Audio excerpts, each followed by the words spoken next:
Good evening, beta. Very good evening to everyone. Good evening. Good evening, Dishant. Good evening. तो hopefully आप सभी ने first lecture पूरा introductory वाला पूरा देख लिया होगा, रिवाइज कर लिया होगा। ठीक है, एवरीथिंग वाज क्लियर। उस पूरे डिस्कशन में जो भी यूक्लिडियन पॉस्टुलेट्स थे 3D ज्योमेट्री के, वो सारे क्लियर हैं। 3 dimensional coordinate system, sign convention, octant, ये सारी बातें अच्छे से समझ में आ गई। सर हाँ, यस। सर एक बार स्क्यू लाइन समझाते सर। क्या क्या? स्क्यू लाइन समझाते सर। Skew lines. स्क्यू मतलब देखो, वैसे स्ट्रेट लाइन पढ़ेंगे तो वहां पर डिटेल में भी बताया जाएगा आपको, बट अभी आप ऐसे कुछ समझो कि अगर दो स्ट्रेट लाइंस एक प्लेन में आप ड्रॉ करते हो, ठीक है, एक ही प्लेन में दो स्ट्रेट लाइन ड्रॉ करते हो तो दो ही पॉसिबिलिटी होगी। क्या? if you draw two lines in a plane, either the angle between them is zero or there is some angle other than zero. Agreed or not? Yes sir. If the angle is zero, they will run parallel and they will never meet at any finite point. Yes sir. But if the angle is other than zero, if the angle is other than zero, any angle other than zero, then they are certainly going to intersect somewhere at some finite point. तो मैंने बोला कि coplanar lines या इन्हीं को non skew lines बोलते हैं। Coplanar और non skew lines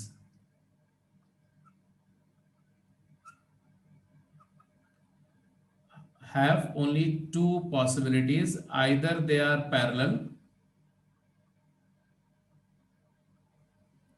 or they are intersecting, as you can observe in the diagram. But जब हम 3D स्पेस की बात करते हैं, 3 डायमेंशनल स्पेस की बात करते हैं, तो यहां तक तो अभी तो हम प्लेन की बात कर रहे थे ना, प्लेन की बात कर रहे थे 2D में, सॉरी, प्लेन और 2D space. But 3D space की जब हम बात करते हैं तो ये दो पॉसिबिलिटी तो होगी कि 3D में तो 2D भी है, तो ये दो पॉसिबिलिटी के अलावा एक तीसरी पॉसिबिलिटी होती है। कौन सी? अब जैसे ऐसे देखो, ये दोनों लाइन एक ही प्लेन में है, तो ऐसे हैं, ऐसे पैरेलल है, और अगर इनके बीच में थोड़ा सा एंगल आ गया, पैरेलल है अभी, बट अगर थोड़ा सा एंगल आ गया तो they being the same plane, उनका अगर प्लेन सेम है और अगर वो पैरेलल नहीं है तो they are certainly going to meet. ये लाइन सेगमेंट नहीं, लाइन मानो, इसको इन्फिनिटी तक स्ट्रेच करो तो कहीं ना कहीं मिलेंगी। बट एक तीसरी पॉसिबिलिटी हो सकती है, ऐसे देख रहे हो, ऐसे ऐसे। मतलब एक वाईजेड प्लेन में और एक एक्स वाई प्लेन में लाइन है। हाँ नहीं, एक्स वाई प्लेन में और एक एक्स वाई प्लेन के पैरेलल। मान लो ये दो लाइन देखो आप, ऐसे ये दोनों लाइंस को अगर आप ऑब्जर्व करो तो एक प्लेन में तो नहीं है, यस सर। बट क्या ये पैरेलल है? Can you call them parallel? No sir. No, why? Because if you look at this, they are making certain angle. तो ये दोनों में कुछ एंगल है, ये तो यहां से दिख रहा है आपको, लेकिन जब आप इसको ऐसे देखोगे तो एक दूसरे को ऊपर से पास कर रही है, ऐसे ऐसे, जैसे फ्लाईओवर होता है ना, एक नीचे से रोड जा रही है, एक फ्लाईओवर ऊपर से रोड जा रही है, ऐसे। तो ये दोनों लाइंस ना तो कभी मिलेंगी ना एक दूसरे के पैरेलल है, क्योंकि इनके बीच सर्टेन एंगल है, तो इनको बोलते हैं skew lines. I hope you got it. Yes. बस यही बात थी कि अगर एक लाइन ऐसे जा रही है और एक दूसरी लाइन है जो ऐसे आ रही है, ऐसे, लेकिन उस प्लेन में नहीं, और इनके बीच में कुछ मिनिमम डिस्टेंस है, शॉर्टेस्ट डिस्टेंस है, ऐसे, ये जो लाइन दोनों के पैरेलल है, तो ऐसे भी आप इसको और बेटर समझना हो तो ऐसे समझ सकते हो, ऐसे ऐसे समझो आप, ऐसे। ये जो मैंने दिखाया ना, येलो कलर वाली जो पेन है, ये येलो कलर वाली पेन इन दोनों के बीच का शॉर्टेस्ट डिस्टेंस है। ये नीचे वाली स्ट्रेट लाइन है, ऐसे रन कर रही है, और ये ऐसे ऐसे रन कर रही है, ये वाली लाइन ऐसे किसी डायरेक्शन में। तो ये जो बॉटम वाली लाइन जो मैंने पकड़ के रखी है, ये ब्लैक पेन, और ऊपर वाली जो पेन है, ये दोनों प्लेन एक दूसरे के स्क्यू हैं, बस दैट्स इट। तो I hope now it is clear. Sir मतलब कि एक एक्स वाई प्लेन में हो और एक वाई जेड प्लेन में हो सर, तो जब भी स्क्यू होगी यार सर। एक्स वाई प्लेन और वाई जेड प्लेन में स्क्यू होना जरूरी नहीं है, हो सकती बट जरूरी नहीं है। ओके। क्योंकि एक्स वाई प्लेन में अगर कोई लाइन है, मान लो वाई एक्सिस है, और Y axis Y Z plane में भी है, तो कट एक दूसरे से इंटरसेक्ट भी कर सकती है। मैं सिर्फ बोल रहा हूँ एक एक्स वाई प्लेन है और एक एक्स वाई प्लेन के पैरेलल है। एक ओके। एक्स वाई प्लेन में कोई भी लाइन ले लो, और एक एक्स वाई प्लेन के पैरेलल एक लाइन ले लो जो एक्स वाई प्लेन के लाइन के साथ सर्टेन एंगल बना रही हो। जैसे एक टेबल पे एक पेन रख दो, और एक इस टेबल को एक्स वाई प्लेन मान लो, और इस टेबल के ऊपर एक प्लेन ऐसे रख दो, ऐसे ऐसे पेन रखो, सच दैट ये दोनों पेन के बीच एंगल जीरो ना हो, दे आर नॉट पैरेलल, तो वो स्क्यू हो जाएंगे। ओके। ओके जी, अब इसका मतलब और बाकी सारे पॉइंट क्लियर थे। Angle between plane, angle between two line, etcetera etcetera. Distance formula सबको समझ में आ गया? ठीक है, आपने ये भी समझ दिया कि डिस्टेंस फार्मूला मतलब है कि 2D का डिस्टेंस फार्मूला कैसे एक्सटेंड हो गया, एक जेड कोऑर्डिनेट वाला ही तो एडिशनल कुछ पॉइंट आया।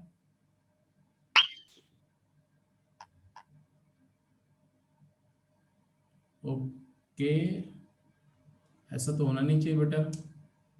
My mic is connected.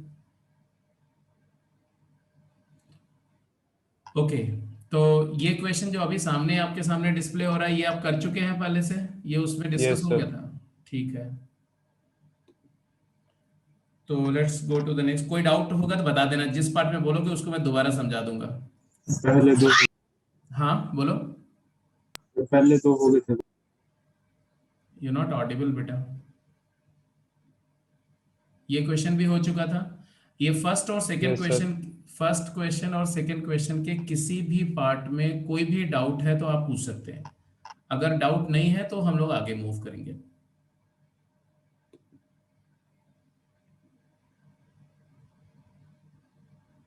अच्छा, कोई किसी पार्ट में कोई डाउट नहीं किसी को, तो क्वेश्चन नंबर 3 से स्टार्ट करते हैं।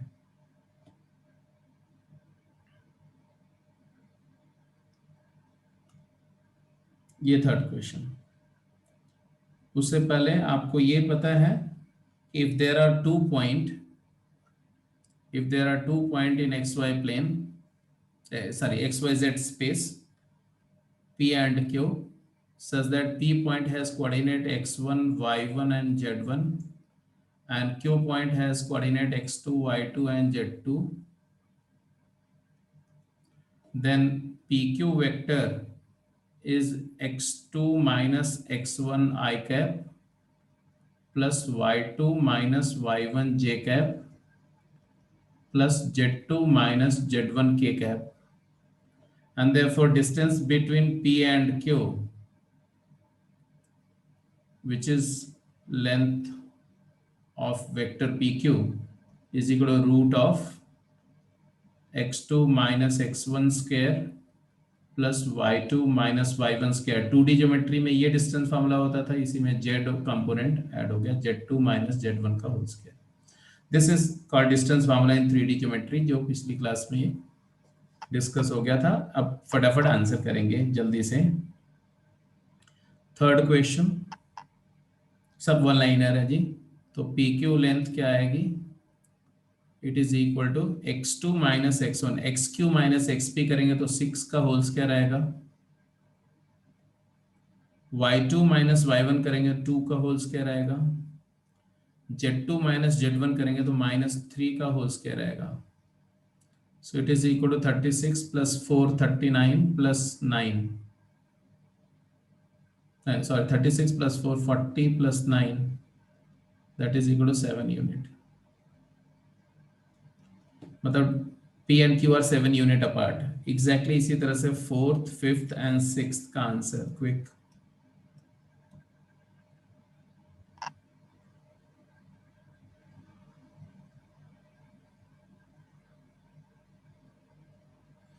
क्वेश्चन नंबर 4, 5, 6 ये पूरा वेक्टर ही है। आप ये समझ लो इस पूरे टॉपिक में आपको हियर एंड देयर एवरीवेयर केवल वेक्टर्स के एप्लीकेशन जैसा फील होगा और कुछ नहीं है। और थोड़ा सा आपको 3 डायमेंशनल विजुअलाइजेशन बेसिक लेवल पर, क्योंकि आपको सिर्फ प्लेन तक पढ़ना है और सिर्फ प्लेन तक बहुत एक्सट्रीम लेवल का 3D विजुअलाइजेशन का जरूरत नहीं पड़ता unless you go to sphere and other conicoids, right. तो वो आपके सिलेबस में भी नहीं है। तो फर्स्ट थर्ड हो गया जी। Fourth, find the foot of perpendicular from point P to the axis and thus find its distance from axis। कैसे करेंगे? अगर आपसे बोला जाए कि एक पॉइंट है 5-537 और इस पॉइंट का डिस्टेंस कोऑर्डिनेट फ्रेम से क्या होगा, कोऑर्डिनेट एक्सिस के साथ इसका डिस्टेंस क्या होगा?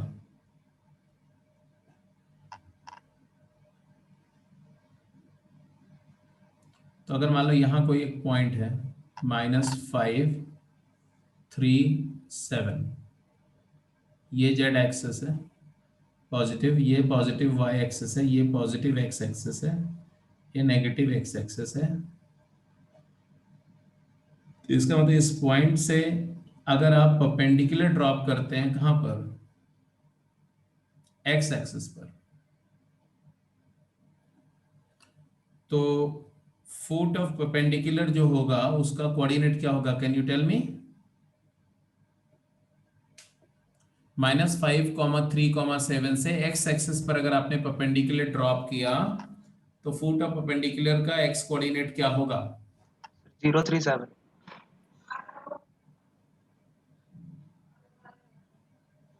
एक्स एक्सिस पर भाई, एक्स एक्सिस पर कहाँ, कितने पैग लगा के बात कर रहे हो पंडित जी? आप ना हमेशा दुखी कर देते हैं।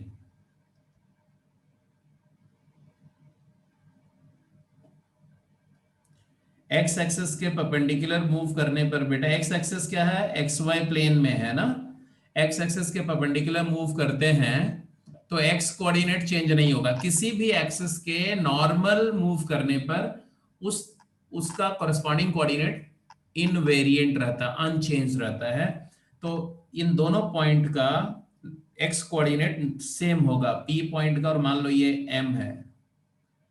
और as far as y and z coordinate is concerned, जब आप xy प्लेन में आते हैं तो y कोऑर्डिनेट भी 0 आ जाता है, z भी, x एक्सिस पर y भी 0 होता है, z भी 0 होता है। ये पॉइंट का कोऑर्डिनेट होगा -500। तो अब अगर आपसे कोई बोलता है कि what is the distance between these two points, तो आप स्ट्रेट वे बोल सकते हो कि ये डिस्टेंस क्या होगी, y² प्लस z², क्योंकि x कोऑर्डिनेट तो सेम है। तो आपका आंसर आएगा distance from x axis will be equal to root of, बोलो, 3 - 0 का whole square 9 + 7 - 0 49, 49 + 9 is √58। Is that clear? Yes sir।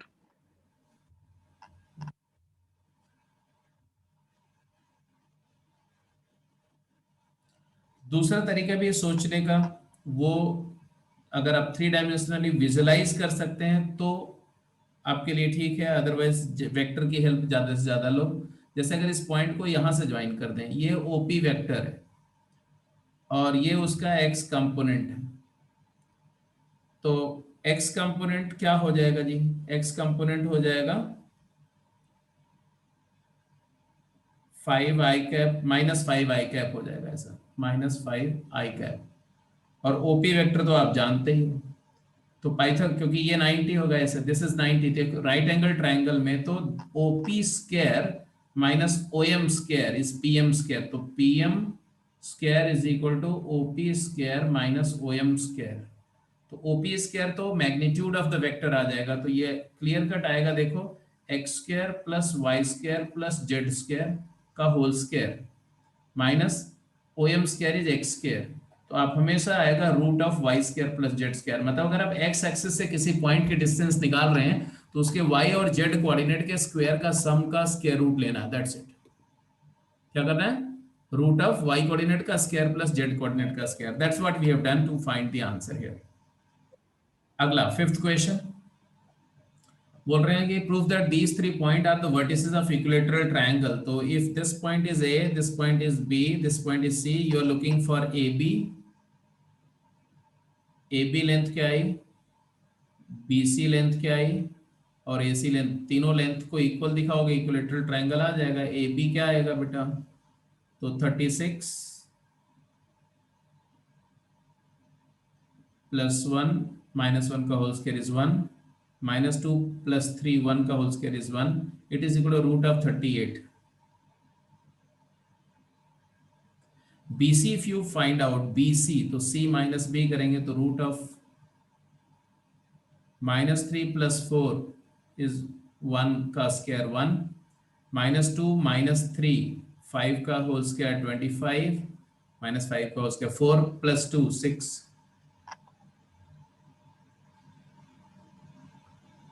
एक बार बेटा चेक करो जरा तो सही आ रहा है।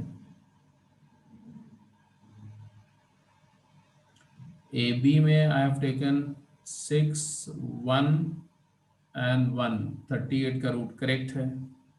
BC में आया minus 3 minus 4,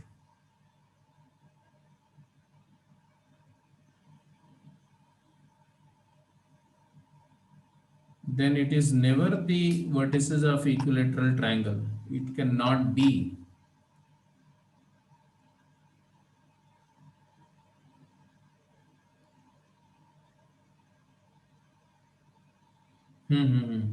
but it cannot be. इसमें कुछ मुझे लग रहा है कि वर्टिसेस के कोऑर्डिनेट में कुछ इश्यू हुआ है।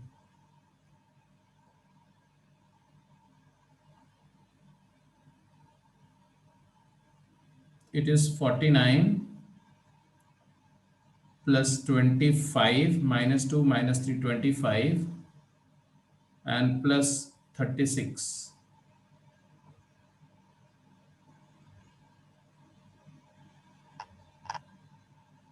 These are not the vertices of, ये डेटा में कुछ गड़बड़ है, data is wrong.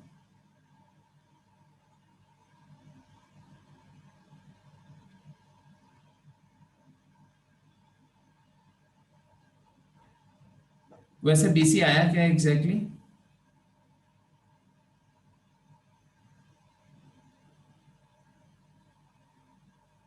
Root of 1 1, अच्छा 1 1 0। और CA क्या है? CA root of 1 36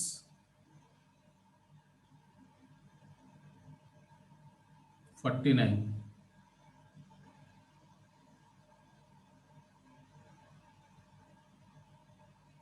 root 86। तो it is a scalene triangle. Equilateral तो छोड़ो, इट इज स्केलिन ट्रायंगल। तो चलो नेक्स्ट क्वेश्चन पे जाओ, इसमें कुछ कोऑर्डिनेट में कहीं कुछ गड़बड़ हुआ होगा। 6 prove that A B C are the vertices of equilateral triangle. अच्छा कुछ ना कुछ तो यहाँ पर इक्विलेटरल नहीं, ये स्केलिन ट्रायंगल होना चाहिए।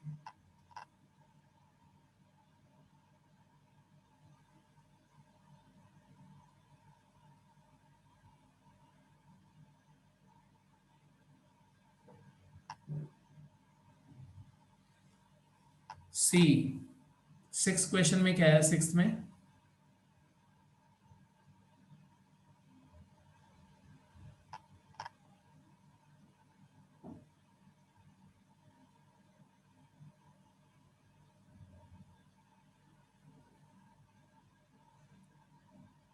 find out AB, find out BC, find out CA, quick.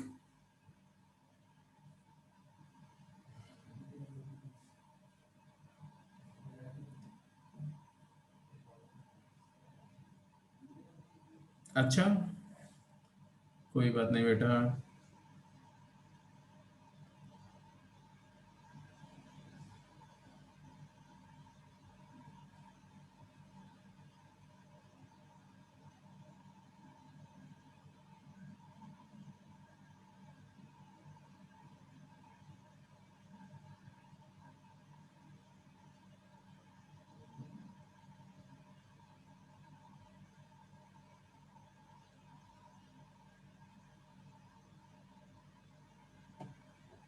You are correct, इसमें भी गड़बड़ है।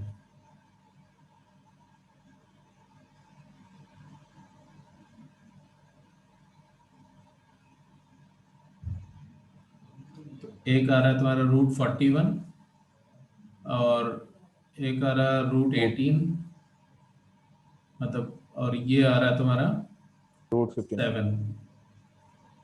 7, नहीं 7 नहीं, √59 √59 ये। चलो कोई बात नहीं। सेवेंथ क्वेश्चन क्या, find the equation of the path P X Y Z for which P A square plus P B square equal to 8। P is x y z, A is 3 4 5, B is -1 -3 7. So what will be the equation satisfying this path? What is PA square? X minus 3 whole square plus y minus 4 whole square plus z minus 5 whole square plus what is PB square? X plus 1 square plus x y plus 3 square plus तीसरा आ जाएगा z minus 7 whole square, it is equal to 8। तो आप देखोगे तो आएगा double of x square भी 2 बार आएगा, वाई स्क्वायर भी 2 बार आएगा, जेड स्क्वायर भी 2 बार आएगा। फिर यहाँ पर -2x आएगा, -6x है, यहाँ पर +2x तो -4x, -8y प्लस 6y तो -2y, -10z एंड -14z, ये दोनों नेगेटिव आएंगे तो -26z ना 24 plus 9 1 10 16 9 25 25 plus 10 is 35 35 plus 25 is 35 plus 25 is 60 60 and 49 is 109 109 -8 करेंगे तो 101 आ जाएगा। So this is the final answer. Actually अगर देखोगे तो x square plus y square plus z square minus 2x minus y minus 12z plus 101 by 2 equal to 0. This is basically, आगे पढ़ोगे अब, it is equation of a circle.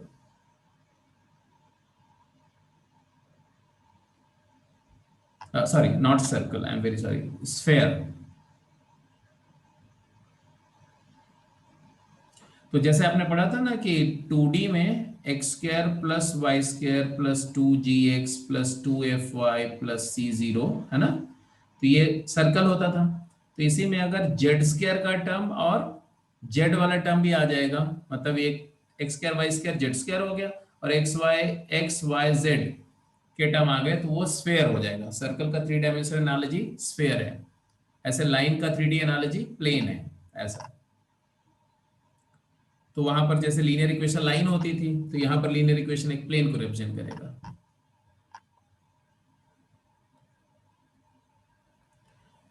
अब आते हैं जी section formula, क्योंकि पूरी 2 डायमेंशनल ज्योमेट्री में अगर आप रिकॉल करो तो 3 फंडामेंटल कॉन्सेप्ट या 4 फंडामेंटल कॉन्सेप्ट मैंने आपको बताए थे। एक डिस्टेंस फार्मूला और एक section formula and its application, फिर स्लोप का concept and application and area का कॉन्सेप्ट एंड एप्लीकेशन। और मैंने बोला था कि यही 4 कॉन्सेप्ट से पूरी ज्योमेट्री गवर्न होती है। अब जब हम लोग 3D ज्योमेट्री की बात करने जा रहे हैं तो यहाँ पर भी उसी के कॉरेस्पॉन्डिंग कॉन्सेप्ट है। डिस्टेंस फार्मूला के कॉरेस्पॉन्डिंग डिस्टेंस फार्मूला है, सेक्शन फार्मूला के कॉरेस्पॉन्डिंग सेक्शन फार्मूला है। डायरेक्शन स्लोप के लिए यहाँ पर कोई प्लेस नहीं है, because already we are using vector to give the direction. तो एक यूनिट वेक्टर या एक वेक्टर दे देंगे उस डायरेक्शन में, तो डायरेक्शन अपने आप डिसाइड हो जाएगी, तो स्लोप की यहाँ जरूरत नहीं है। और एरिया या वॉल्यूम की जरूरत नहीं, क्योंकि वो सब वेक्टर से डिफाइंड है। तो everything will be rest, everything will be taken care of the vector. तो vector alone is going to take care of everything except the distance formula, जो कि वेक्टर से ही आया, और सेक्शन फार्मूला भी वेक्टर से ही आया। तो वेक्टर का सेक्शन फार्मूला आपको बताया गया था, वही हम अप्लाई करेंगे। देखो कैसे, Suppose we have a point R which has coordinate x, y, z that divides the line joining P x1, y1, z1 and Q x2, y2, z2 in certain ratio m:n. ठीक है जी। तो R का coordinate कैसे आएगा? तो बात वही हो गई कि अगर हम वेक्टर से जाएं तो coordinates are the position vectors. तो अगर मैं इंटरनल डिवीजन एक्सटर्नल डिवीजन दोनों के लिए वेक्टर का पोजीशन वेक्टर का तो आपको बताया जा चुका है कि how to get the section formula for position vectors.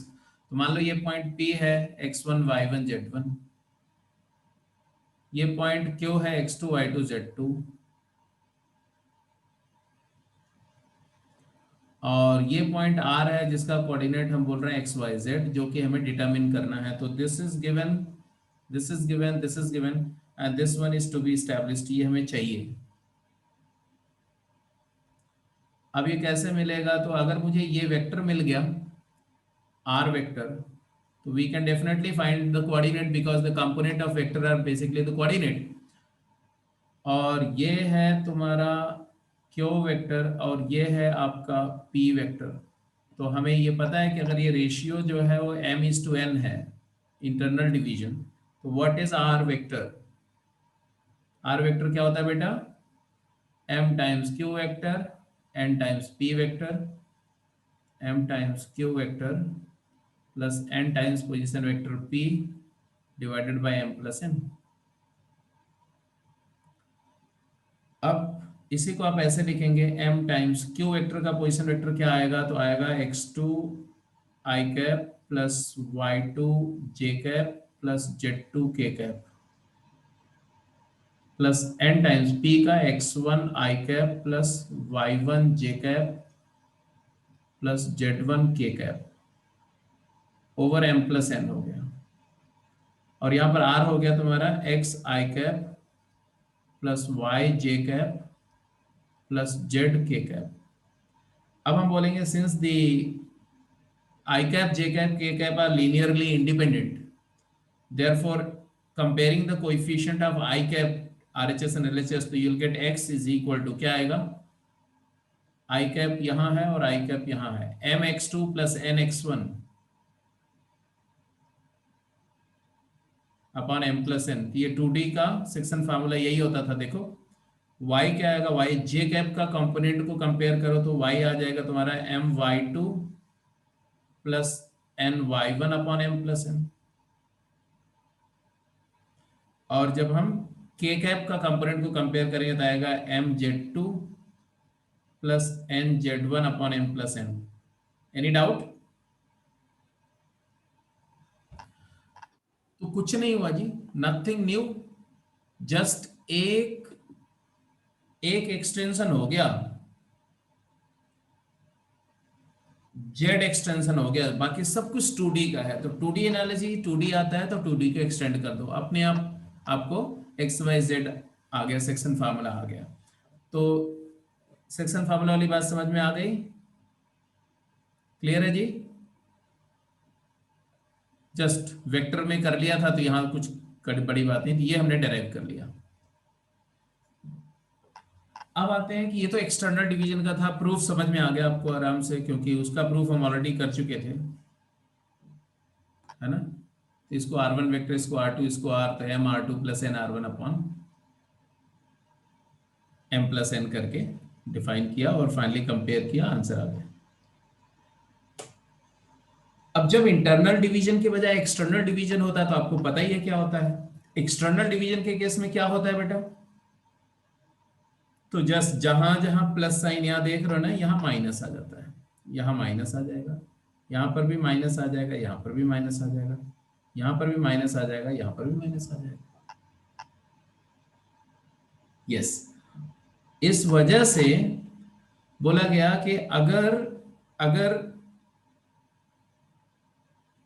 Numerator में प्लस माइनस n से डिवाइड कर दिया जाए न्यूमरेटर डिनोमिनेटर को, तो divide both numerator and denominator by respectively plus minus n।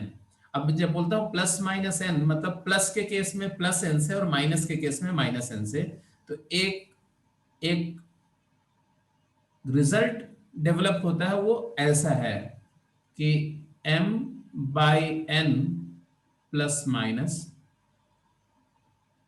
Times x2 plus x1 upon plus minus m by n plus 1।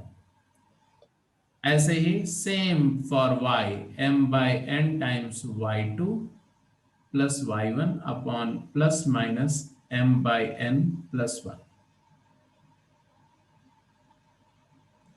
और ऐसे ही z2 plus minus m by n z2 plus z1 upon plus minus m by n plus 1।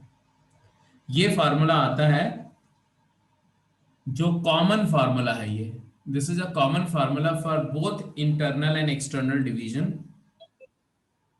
अगर मैं इस m by n plus minus m by n जो है ना, इसी को अगर मैं लैम्डा एज्यूम कर लूं,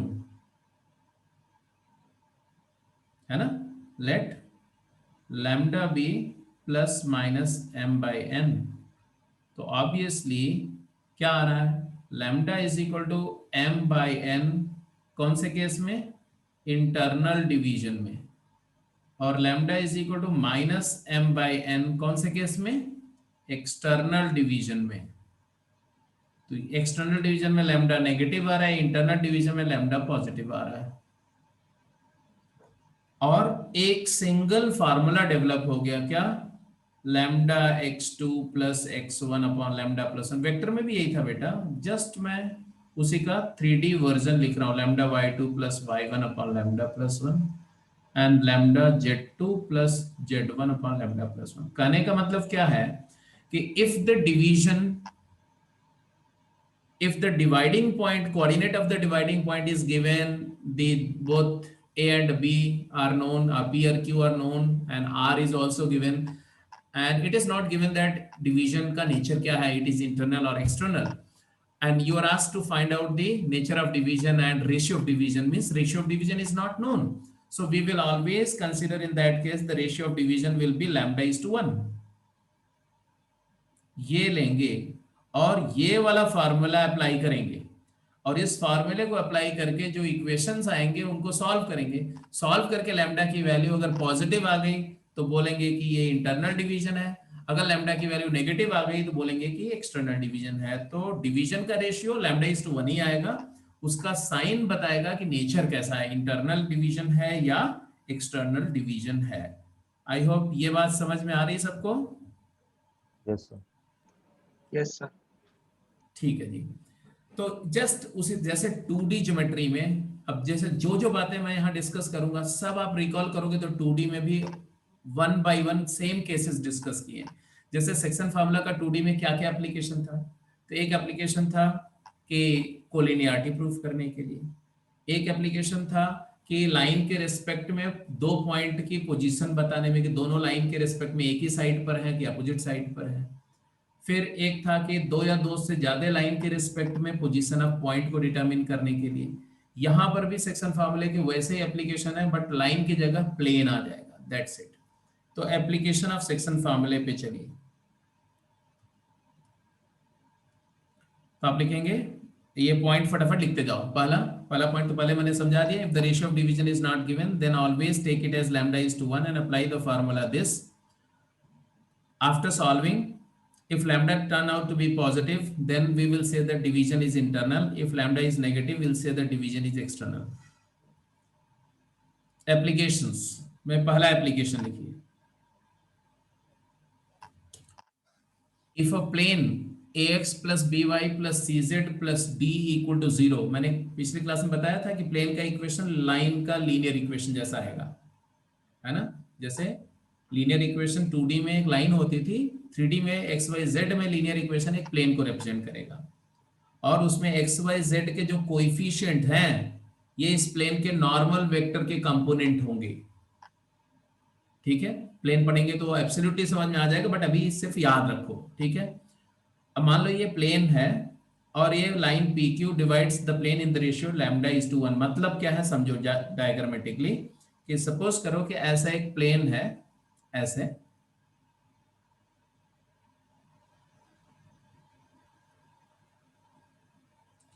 और एक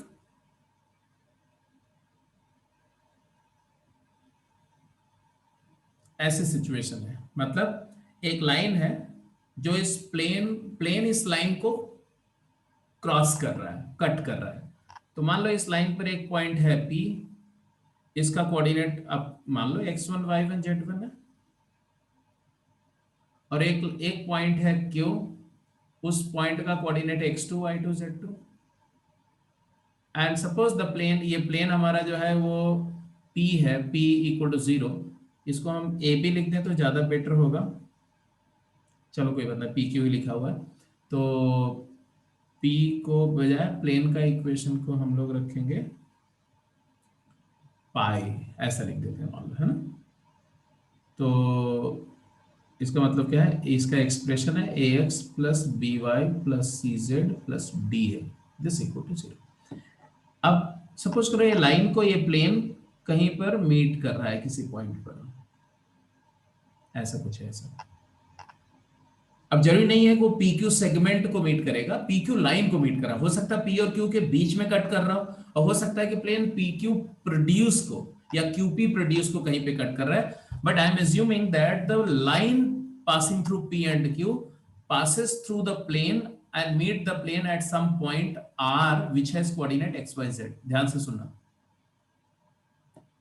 And let us suppose that therefore the point R means plane divides PQ line segment in ratio lambda is to 1, का मतलब है कि R point divides PQ in the ratio lambda is to 1। Can you find the coordinate of R therefore? Assuming the ratio of division as lambda is to 1, what is the coordinate of R?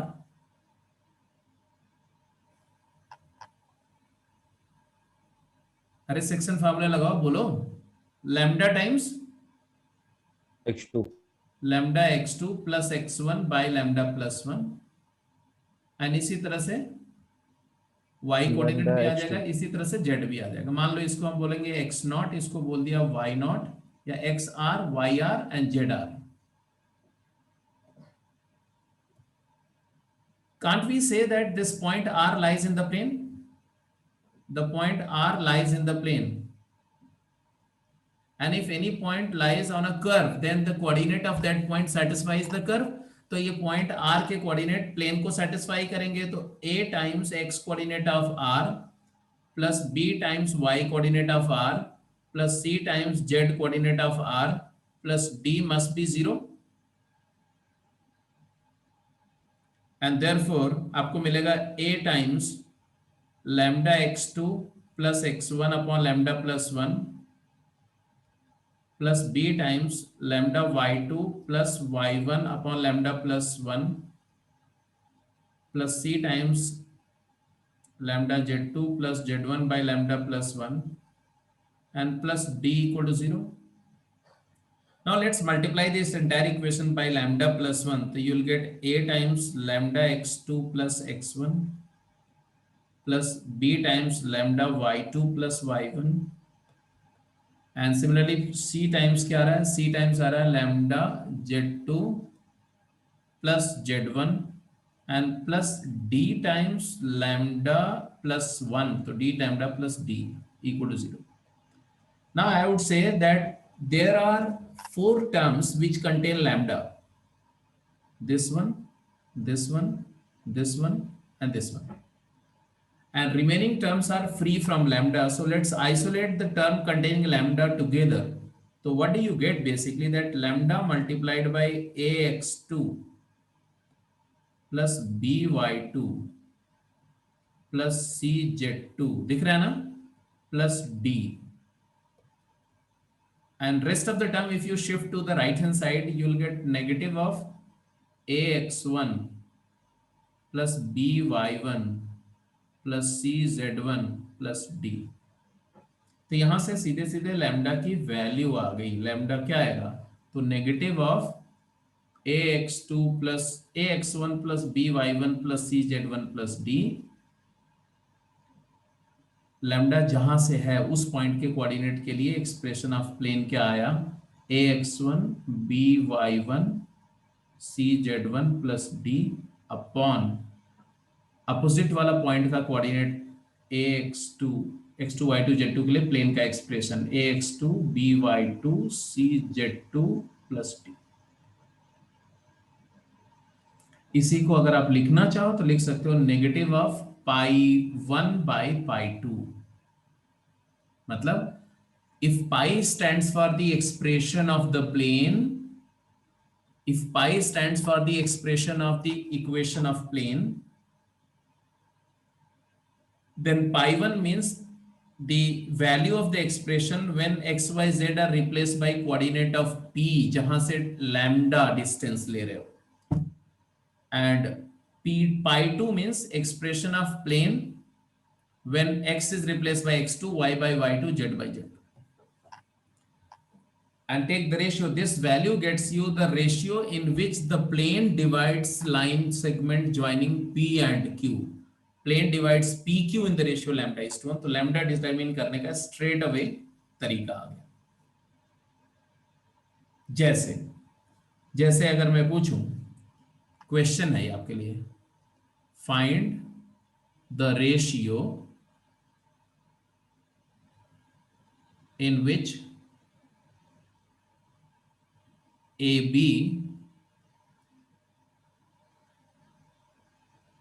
is divided by x minus 2y plus z plus 3 equal to 0, given that A has coordinate 1, 1, 1 and B has coordinate 2, 1, 4। अब question है कि ये जो plane given है, ये plane A B line segment को किस ratio में डिवाइड कर रहा है? ए बी लाइन सेगमेंट को, बी ए को नहीं, ए बी को। जब हम बोलते हैं plane divides A B in the ratio lambda is to 1, तो ए से डिस्टेंस लैम्डा का प्रोपोर्शनेट होगी और बी से डिस्टेंस 1 के प्रोपोर्शनेट होगी, लैम्डा इज टू 1। जब हम बोलेंगे plane divides B A in the ratio lambda is to 1, तो बी से डिस्टेंस लैम्डा और ए से 1, ऐसा। तो हमें लैम्डा चाहिए, क्या करेंगे बोलो, व्हाट इज लैम्डा? डायरेक्ट बोलो ये डेरिवेशन के बाद, नेगेटिव ऑफ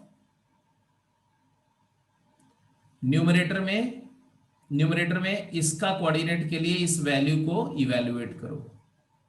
तो 1 minus 2 into 1 2 plus 1 plus 3 divided by denominator में b के कोऑर्डिनेट के लिए इवैल्यूएट करो 2 1 4 के लिए, तो आएगा 2 minus 2 into 1 2 plus 4 plus 3। So you will get, here it is cancelled, minus 2 1 1 cancel, it is negative of 3 is to 7। तो what is the meaning of negative sign? Negative sign का मतलब है कि एक्सटर्नल डिवीजन हो रहा है। हाँ, external division का मतलब है कि ए और बी दोनों पॉइंट हैं इस प्लेन के रेस्पेक्ट में एक ही साइड पर हैं, इसलिए ए बी प्रोड्यूस को प्लेन मीट कर रहा होगा और डिवीजन का रेशियो 3:7 है। इसको अगर मैं दिखाऊं तो सिचुएशन कुछ ऐसे नजर आएगी।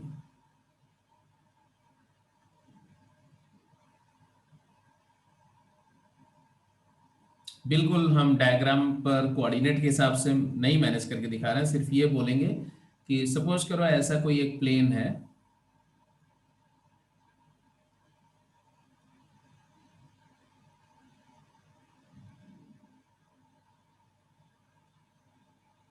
और इस प्लेन को अगर ए बी लाइन सेगमेंट को प्लेन जो है वो 3:7 रेशियो में डिवाइड कर रहा है। मतलब ए से डिस्टेंस क्या है 3 और बी से 7, ए से 3 है बी से 7, इसका मतलब क्या हुआ, ए नियरर है और बी फार्दर है और दोनों एक ही साइड पर हैं। कुछ ऐसे समझो आप,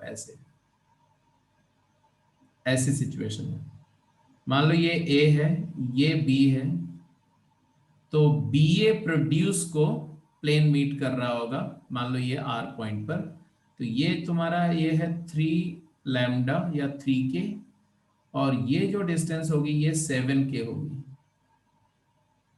सो that R A is to R B क्या आया, या अगर ये पॉइंट P मानो तो P A is to P B क्या आएगा, P A is to P B is 3:7. But because both the point lie on the same side, therefore the nature of division is external. That's why the negative sign is there. तो कभी कभी question में ऐसा बोला जाएगा कि the plane meets BA produce, option में ऐसे दे देंगे the ratio of division is plane divides BA in AB in the ratio, एक ऑप्शन ये दे दिया, plane divides BA in the ratio, एक ऑप्शन ये दे दिया, plane cuts the line BA produce, plane cuts or meets the line AB produce. तो ये डिसीजन भी लेना आपको आना चाहिए कि ये BA प्रोड्यूस को मीट करेगा, B से A ले जाएंगे और प्रोड्यूस कर देंगे, उसको मीट करेगा, और AB को 3:7 में डिवाइड करेगा, BA को 7:3 में डिवाइड करेगा, ऐसा। Excuse me sir. हाँ जी बोलो। सर हम ये कह सकते हैं कि जैसे एक प्लेन इसे डिवाइड कर रहे हैं तो ये कह सकते हैं एक पॉइंट डिवाइड कर रहे हैं इस लाइन। क्या बोला? सर जैसे एक प्लेन पास कर रहा है तो इसका मतलब यही हुआ ना, एक पॉइंट डिवाइड कर रहे हैं उस लाइन को। अरे डिवाइड तो हमेशा पॉइंट ही करता है बेटा, बट जब वो पॉइंट इस प्लेन में लाई कर रहा है तो हम उसको बोलते हैं कि प्लेन डिवाइड कर रहा है।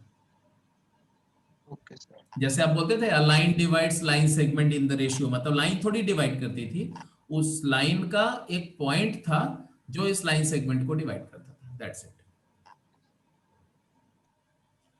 तो होपफुली ये बात सबको समझ में आ गई, कोई दिक्कत नहीं है, ये पूरा डेरिवेशन भी समझ में आ गया। इसके बाद दूसरा पॉइंट लिखेंगे, ये वही सारा चीज जो मैंने ड्राइव करके दिखाया एग्जैक्टली ये देख रहे हो ना, पाई, पी की जगह पाई लिखा हुआ है ऐसा। अब relative position of point with respect to plane ये लिख दो, ये सब +1 का रिवीजन है, मैं बता रहा हूं, सिर्फ जेड छोड़ दिया जाए तो +1 का रिवीजन है। तो लिखेंगे relative point position of a point with respect to plane, relative position of point with respect to plane,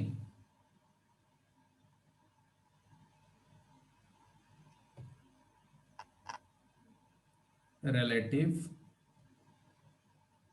position of a point with respect to plane। अब पॉइंट नहीं 2 पॉइंट्स लिख दो।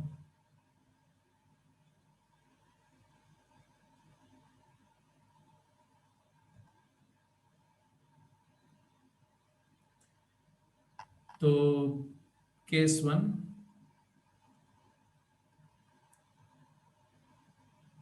two points A and B lie on same side of plane AX1 Y1 Z1 and BX2 Y2 Z2 lie on same side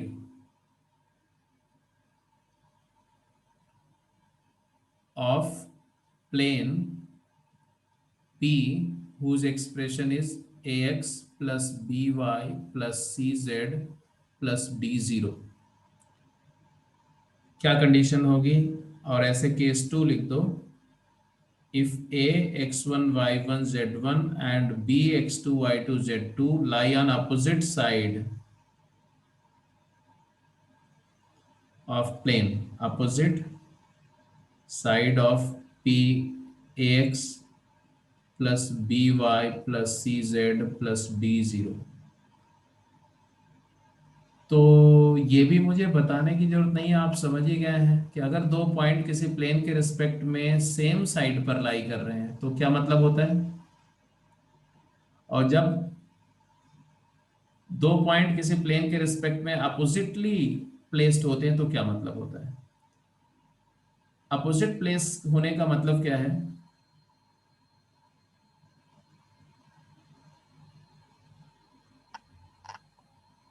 ऐसी situation, same का मतलब है ऐसी situation. कैसी सिचुएशन? एक पॉइंट A है, एक पॉइंट B है, A B lie on same side of plane P equal to 0 और here A B lie on opposite side of plane P equal to 0। हाँ, एक केस में प्लेन लाइन सेगमेंट AB को के बीच से पास करेगा और एक केस में वो AB प्रोड्यूस या BA प्रोड्यूस से पास करेगा। तो ऑब्वियस सी बात है कि यहां पर इस केस में एक्सटर्नल डिवीजन होगा एंड देयरफॉर लैम्डा हमेशा नेगेटिव होगा, और यहां पर इंटरनल डिवीजन होगा, दिख रहा है ना सबको, इंटरनल डिवीजन लैम्डा पॉजिटिव होगा।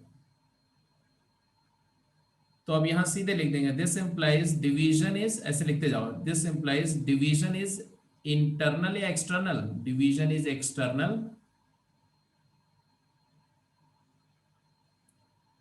implies lambda is less than 0, implies minus of ax1 plus by1 plus cz1 plus d over ax2 plus by2 plus cz2 plus d, इसी को हम माइनस p1 by p2 भी बोलते हैं, it is less than 0, and this implies p1 by p2 is greater than 0, and this implies p1 and p2 of same sign। क्या आपने +1 में नहीं पढ़ा था कि लाइन के रिस्पेक्ट में अगर 2 पॉइंट एक ही साइड पर है तो सेम साइड सेम साइन, यहां पर भी वही तो आया, same side same sign, line की जगह प्लेन आ गया, मतलब हमें दोनों पॉइंट के coordinate x1 y1 z1 a का कोऑर्डिनेट है, x2 y2 z2 b का कोऑर्डिनेट है, दोनों कोऑर्डिनेट को लाइन प्लेन के एक्सप्रेशन में पुट करेंगे। a के लिए इसका एक्सप्रेशन का वैल्यू p1 हो जाएगी, b के लिए एक्सप्रेशन की वैल्यू p2 आएगी b के कोऑर्डिनेट पुट करने पर। अगर इन दोनों वैल्यूज का साइन सेम है तो दोनों पॉइंट सेम साइड पर होंगे। एग्जैक्टली इसी तरह से दूसरे केस में आप बताओ क्या करें, हम क्या बोलेंगे, अपोजिट साइड पर है तो division is internal, internal division का मतलब है कि लैम्डा होगा पॉजिटिव, लैम्डा होता है जी माइनस p1 बाई p2, अब इतना बड़ा एक्सप्रेशन मैं नहीं लिख रहा हूं, p1 बाई p2 ये हो गया पॉजिटिव, इसका मतलब p1 और p2 का रेशियो जो है हो गया नेगेटिव, इसका मतलब है कि p1 and p2 of opposite sign.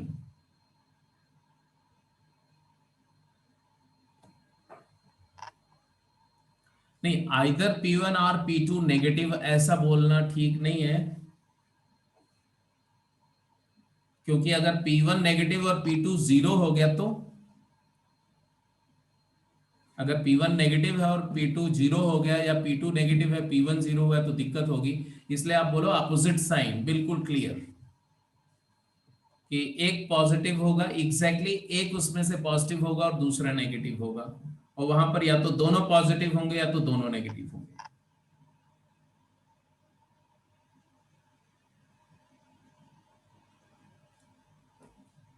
ठीक है जी, तो रिलेटिव पोजीशन समझ में आ गई, क्वेश्चंस पे चलें। Yes sir. ठीक है,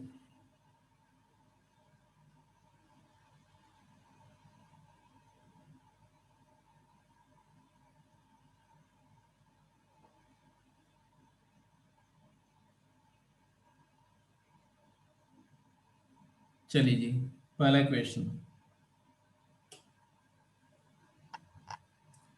बोला गया, 3 mutually perpendicular planes respectively parallel to coordinate planes are drawn through 2 given points a1, 2, 3, b4, 6, 8. Find the length of the edges of the rectangular parallelepiped therefore formed, and also find the length of body diagonal and angle between two body diagonals. 3 mutually perpendicular planes हैं।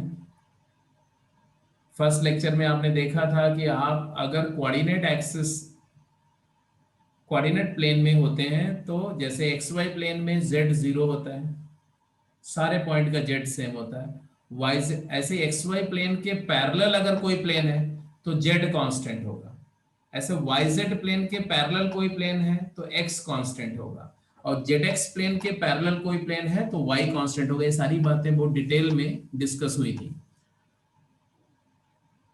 तो बोल रहे हैं कि एक point A है 1,2,3, एक point B है 4,6,8। पहला क्वेश्चन मेरा, can is it possible that these 2 points A and B lie on a plane parallel to coordinate plane, parallel to some coordinate plane? Is it possible? yes, कैसे?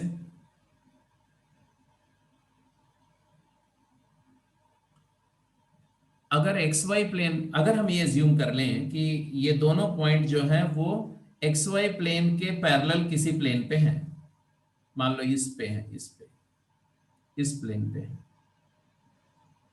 तो x Y plane के parallel किसी भी plane पर Z fixed हो जाएगा।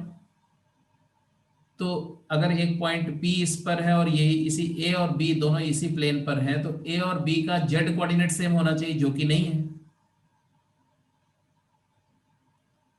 By going through similar argument, if I say that they are lying, these 2 point A and B are a point on a plane parallel to ZX plane, तो Y constant आना चाहिए, A और B का Y same आना चाहिए, जो कि नहीं है, डिफरेंट है। एंड सिमिलर आर्ग्यूमेंट हम दे सकते हैं कि अगर ये एक्स YZ प्लेन के पैरेलल किसी प्लेन पे है, मतलब मान लो इस प्लेन पर है ये, तो YZ प्लेन के पैरेलल किसी भी प्लेन पर कौन सा कोऑर्डिनेट सेम रहेगा? YZ प्लेन पर x 0 होता है, उसके पैरेलल मूव करेंगे तो x या तो पॉजिटिव होगा तो नेगेटिव, बट x सेम होगा। तो x कोऑर्डिनेट भी सेम नहीं है, देखो यहाँ x 1 है, यहाँ 4 है। इससे ये पता चला कि A and B both do not lie on any plane parallel to coordinate planes.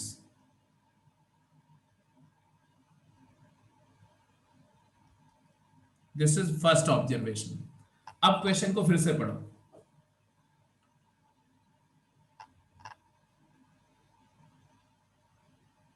ए से एक पॉइंट है, यहां से 3 प्लेन ड्रॉ हो रहे हैं, एक एक्स वाई के पैरेलल, एक वाई जेड के पैरेलल, एक जेड एक्स के पैरेलल। मान लो ये पॉइंट ए है, सपोज करो मान लो ये पॉइंट ए है ये,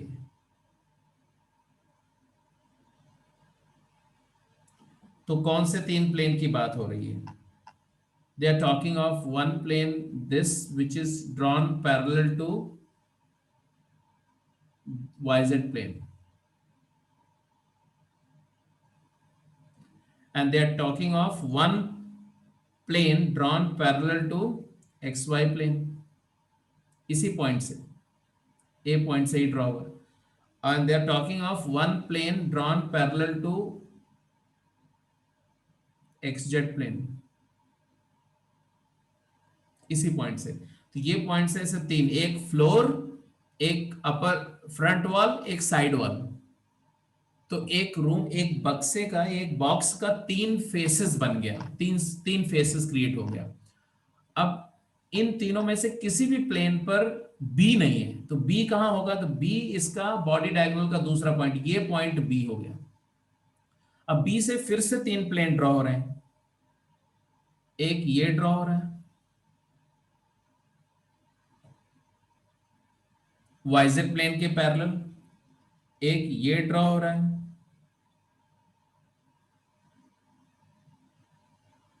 XY के पैरेलल, और एक ZX के पैरेलल ये वाला ड्रॉ हो रहा है। तो जैसे ही आप A और B, पहली बात तो इस पूरे डिस्कशन में आपको समझना चाहिए कि A and B are the points on the diagonal in 3D space, they are not on the faces. दूसरी बात कि the moment you draw all 3 planes parallel to respective coordinate plane, you create 3 faces of the parallelopipe or cuboid, and if you draw another 3 faces from B parallel to coordinate plane, you draw rest of the 3 faces of the cuboid, and therefore this cuboid is created, एक rectangular box बन जाएगा।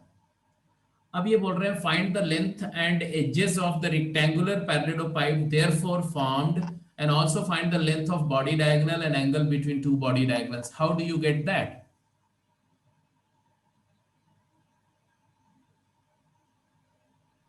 Sir ABC के coordinate दे रखे तो body diagonal तो निकल जाएगा। हाँ, तो सबसे पहले तो बॉडी डायगोनल ए बी निकाल लो। ए बी क्या आएगा?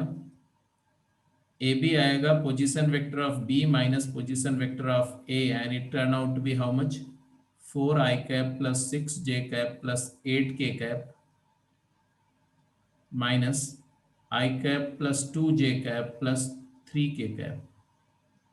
समझो आपको क्या दिया हुआ है।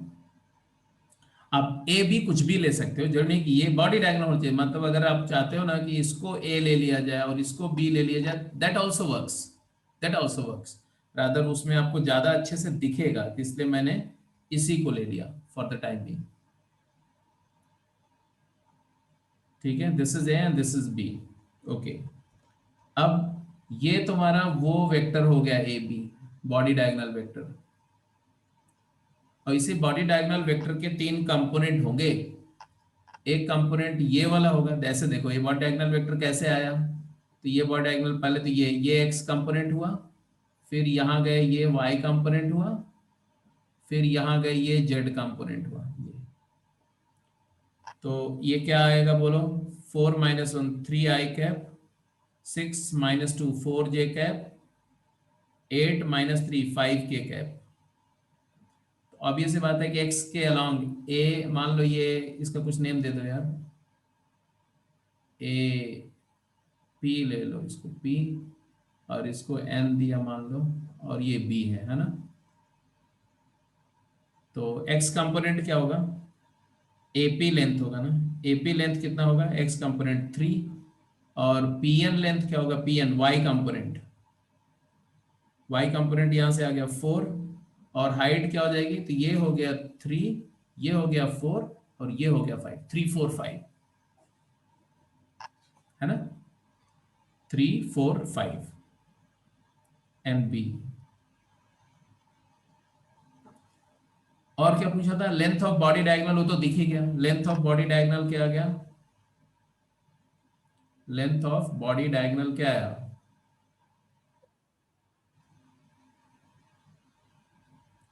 It is equal to root of 9 plus 16 plus 25. It is equal to 5√2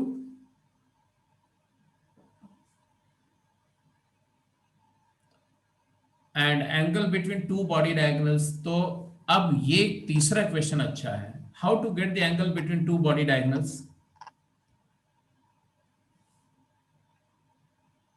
तो ये वाला पॉइंट का कोऑर्डिनेट दिया हुआ है 1 2 3, ध्यान से समझना आप यहां पर।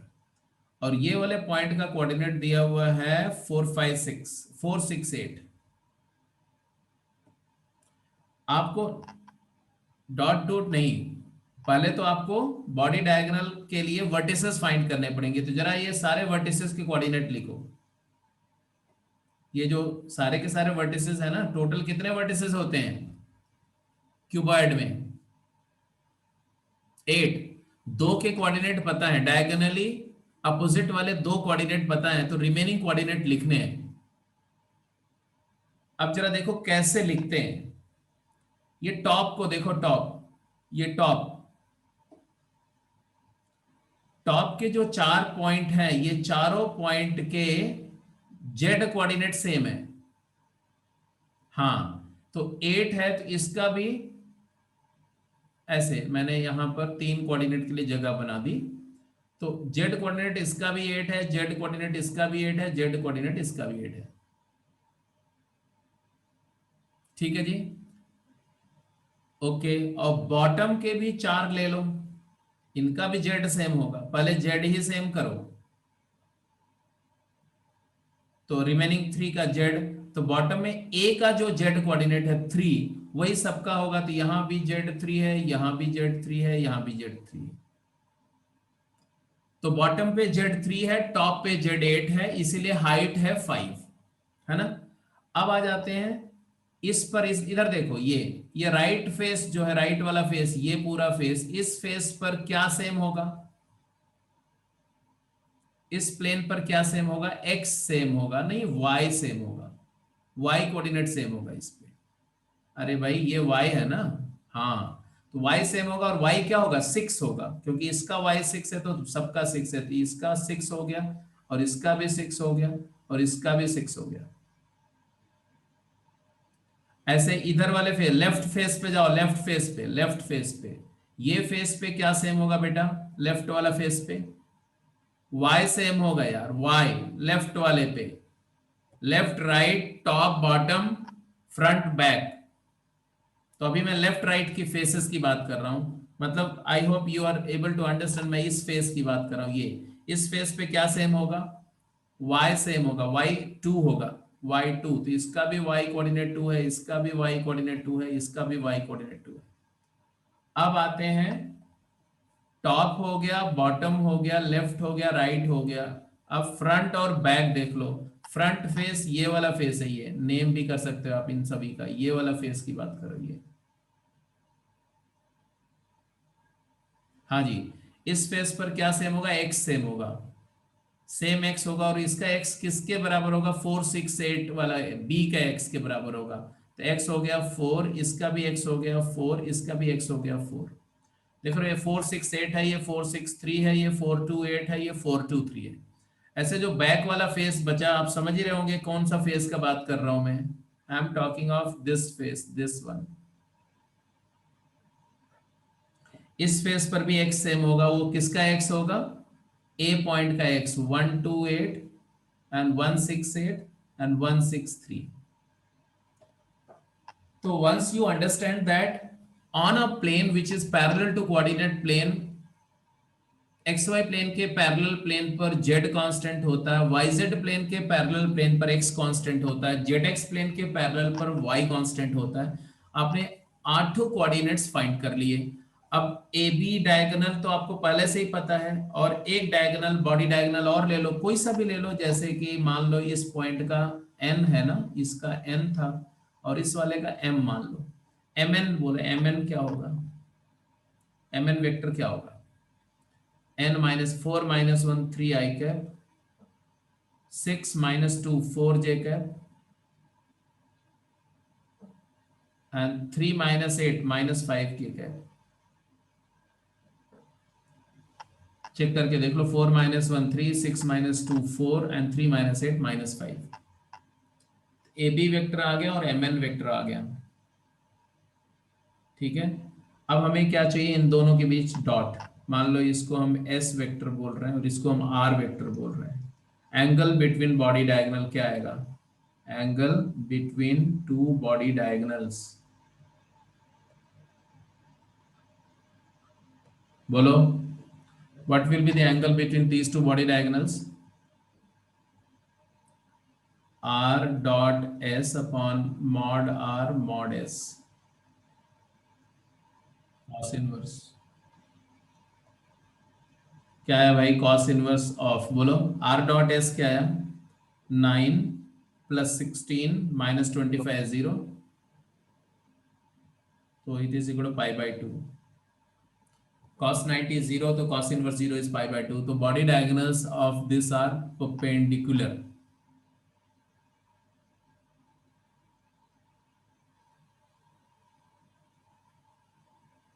ठीक है जी।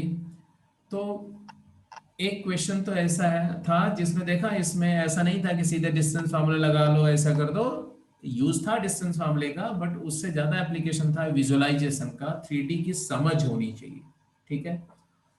अब going to the next question, चलो भाई क्विक, जल्दी आंसर करो।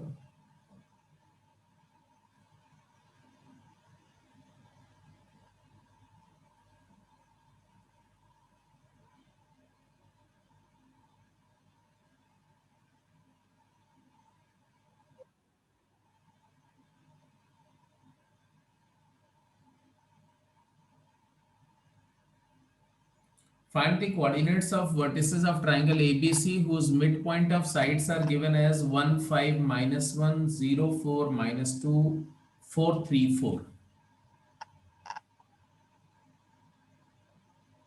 एक ट्रायंगल है, इस ट्रायंगल के वर्टिसेस के मिड पॉइंट के कोऑर्डिनेट्स दिए हुए हैं, साइड्स के मिड पॉइंट के कोऑर्डिनेट गिवन है, और इस ट्रायंगल के वर्टिसेस के कोऑर्डिनेट पूछे जा रहे हैं। How to get it?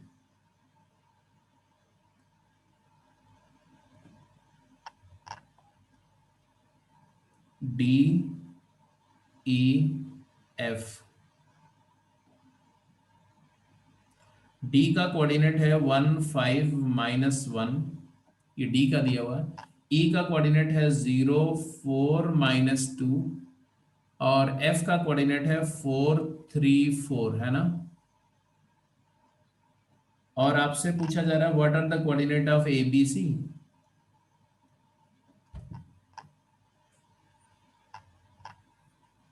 ये क्या बात कर रहे हैं सैनी साहब? अनम्यूट करो और बोलो। एरिया से क्या लेना देना है यार, यहाँ पर आपको कोऑर्डिनेट चाहिए, आप एरिया की बात कर रहे हो। हाँ, अब यहाँ पर बेटा मिड पॉइंट थियरम याद है ना? Yes, sir. If FA is parallel to BC and half length, and D is parallel to AB and half length, and FD is parallel to AC and half length, yes, तो ये भी एक parallelogram है। BDEF is a parallelogram, AFDE is a parallelogram, CEFD is the parallelogram, ये सभी parallelogram है। अब कोई एक पैरेललोग्राम की बात ले लेते हैं, मान लो ये पैरेललोग्राम है, तो आपको ये पता है कि पैरेललोग्राम की डायगोनल्स बाइसेक्ट करती हैं।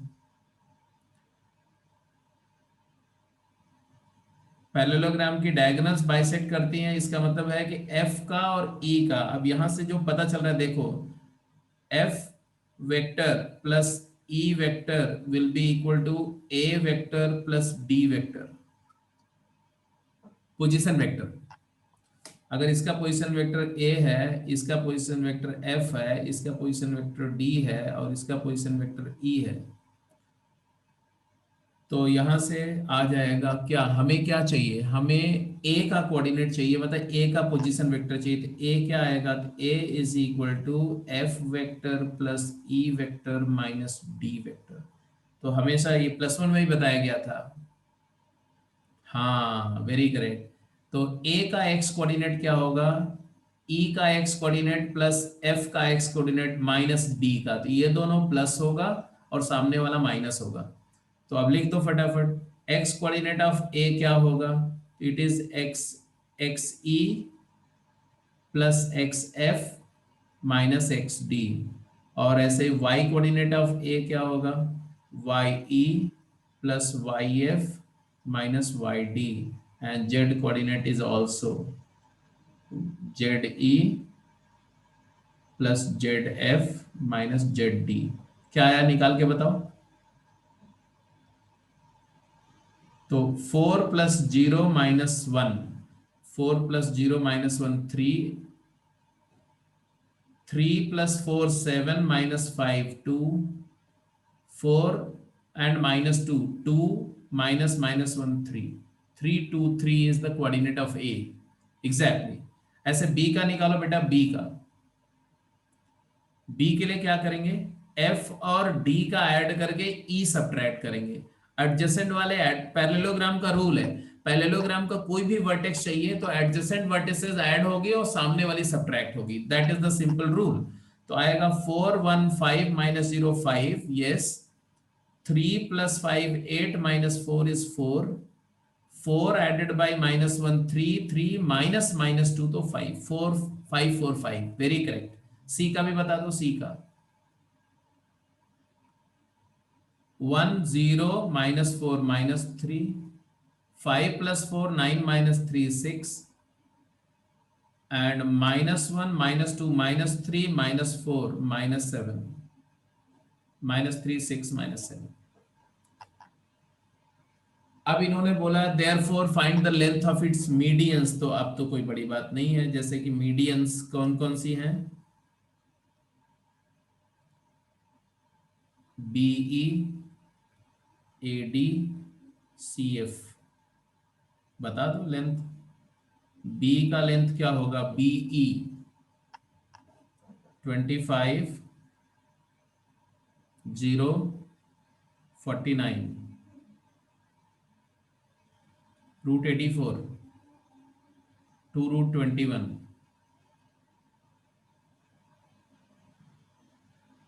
No no no no no no root 74 sorry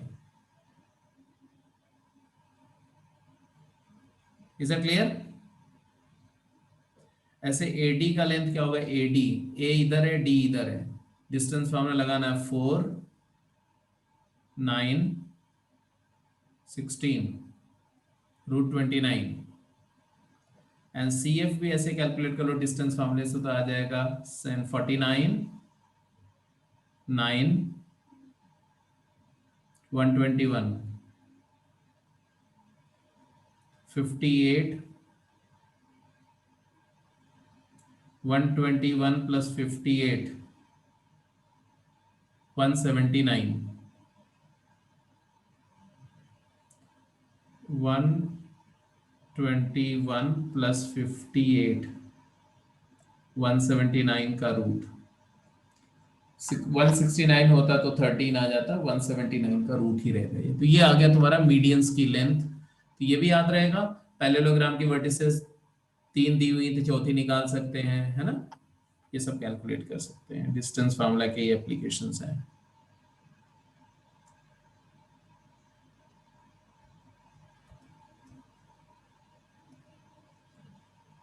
चलो जी जल्दी से फटाफट बोलो जल्दी क्विक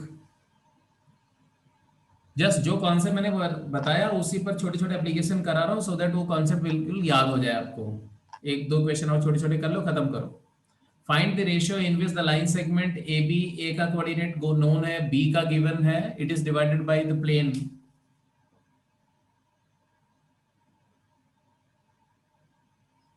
ए तो लैम्डा इज इक्वल टू क्या आएगा नेगेटिव ऑफ 4 2 -10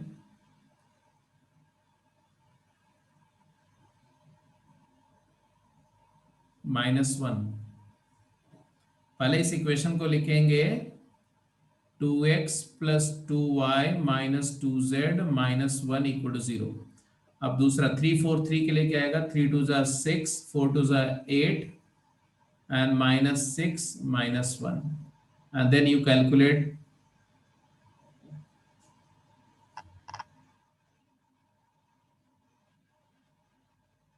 5 by 7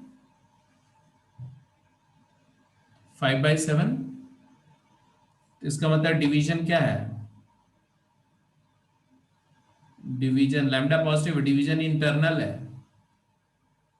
यहां से भी पता चल गया क्या A and B lie on opposite side of plane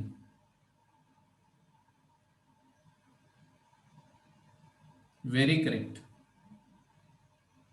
plane given तो ये सब बातें फटाफट आपको इंटरप्रेट करनी है ए हो गया जी ऐसे बी ए बी को एक्स वाई प्लेन किस रेशियो में डिवाइड कर रहा है X Y plane very correct यहां पर आपको थोड़ा सा विजुलाइज कर लेना चाहिए ए का जेड कोऑर्डिनेट है 5 और बी का 3 है ऐसे कुछ ऐसे तो ऑब्वियस ही बात है कि ऐसे है और ये है एक 5 है ये 5k है और ये 3k है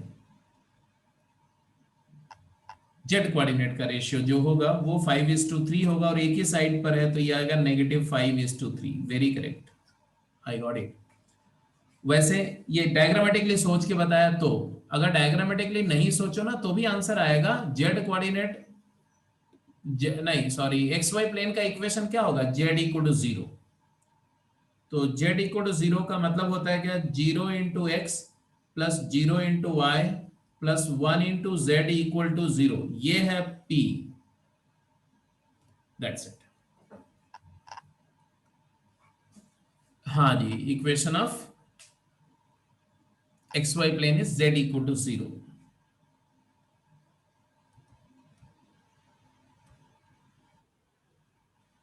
ये लास्ट क्वेश्चन है। बोल रहे हैं पेन नहीं चलाना, पेन नहीं चलाना, बिना पेन चलाए हुए आंसर करना। Find the relative position of point A1 and A2 with respect to given plane. 1 2 3।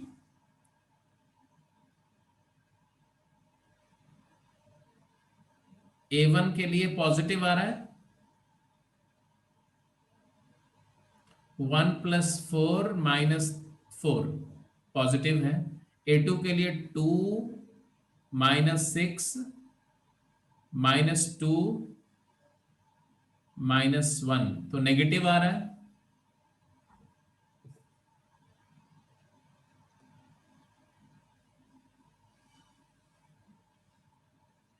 Ratio नहीं चाहिए बेटा। P1 क्या आ रहा है? P1 आ रहा है 1 + 4 - 3 - 1, it is equal to 1 which is greater than 0। P2 determine किया था 2 + 2 × -3 and -2 -1, तो इट इज क्लियरली नेगेटिव। तो opposite sign P1 P2 are opposite sign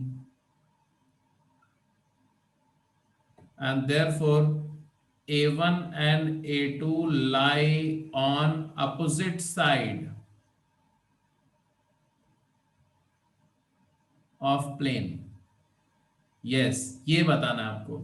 opposite side, same sign same side, opposite sign opposite side, क्योंकि यहां पर lambda जो है वो तुम्हारा पॉजिटिव आ जाएगा, क्योंकि -P1/P2। लैम्डा पॉजिटिव मतलब इंटरनल डिवीजन, इंटरनल डिवीजन मतलब दोनों पॉइंट इधर साइड पर होंगे, एक इस साइड पर एक दूसरे साइड पर। ऐसे ही बी पार्ट में क्या आया? Find weather origin and the point. Origin के लिए P0 का साइन क्या आया? तो 1 आया, पॉजिटिव है। और P1 का साइन क्या आया? इस पॉइंट के लिए साइन क्या आएगा? तो 2/1 2 + 3/2 -4/3 + 1 क्या आया वैल्यू? ये इट इज क्लियरली पॉजिटिव। तो P0 and P1 of same sign, yes very correct, same sign, and therefore A1 and A2 means origin and the point lie on same side.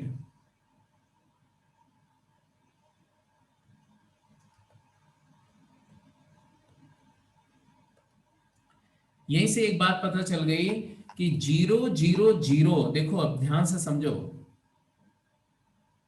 ऐसे समझो, 0 0 0 अगर पुट करते हैं किसी भी plane का equation में, ax + by + cz + d, ये प्लेन का इक्वेशन है, तो P0 की वैल्यू आती है d। d मतलब कांस्टेंट टर्म, कांस्टेंट टर्म।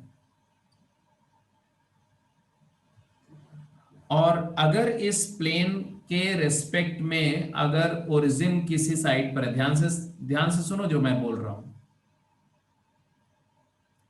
अगर ओरिजिन इस प्लेन के रेस्पेक्ट में यहां है, ये ओरिजिन है, इसका मतलब है कि ओरिजिन साइड अगर d पॉजिटिव है, if d is positive, constant term अगर इस प्लेन का पॉजिटिव है, तो ओरिजिन साइड पॉजिटिव होगा।